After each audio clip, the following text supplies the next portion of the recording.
So guys আপনার TikTok আইডিতে অন্য কোনো ডিভাইস কানেক্ট আছে কিনা বা আপনার TikTok আইডিটি অন্য কেউ চালাচ্ছে কিনা তার মোবাইলে লগইন করে সেটা কিন্তু আপনি খুব ইজি ভাবে দেখতে পারেন একদম নতুন নিয়মে এবং যদি অন্য কোনো ডিভাইস লগইন থাকে সেটাকে কিন্তু আপনি সেখান থেকে লগ আউট করে দিতে পারেন বা রিমুভ করে দিতে পারেন খুব ইজি ভাবে। তো সেটা আপনি কিভাবে করবেন চলুন দেখিয়ে দেওয়া যাক।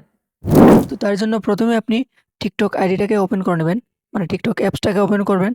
ওপেন করার পর আপনার প্রোফাইল অপশনে ক্লিক করবেন নিচে।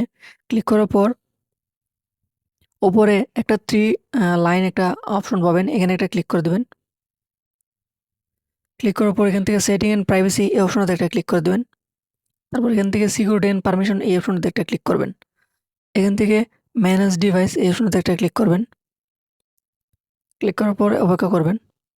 তারপর এখানে দেখতে পাবেন আমার বর্তমানে যে ডিভাইসটি কানেক্ট রয়েছে মানে আমার যে মোবাইল দিয়ে আমি TikTok আইডি চালাচ্ছি বর্তমানে সেটা এখানে শো হচ্ছে। যদি অন্য কোনো ফোন কানেক্ট থাকতো সেটা এখানে শো করতো। তো এখান থেকে কিন্তু আপনি এটার উপরে ট্যাপ করে এটাকে জাস্ট লগ আউট করে নিতে পারতেন। তো বন্ধুরা আশা করি বুঝতে পেরেছেন আপনার TikTok আইডি অন্য কেউ চালাচ্ছে কিনা সেটা আপনি কিভাবে বুঝতে পারবেন।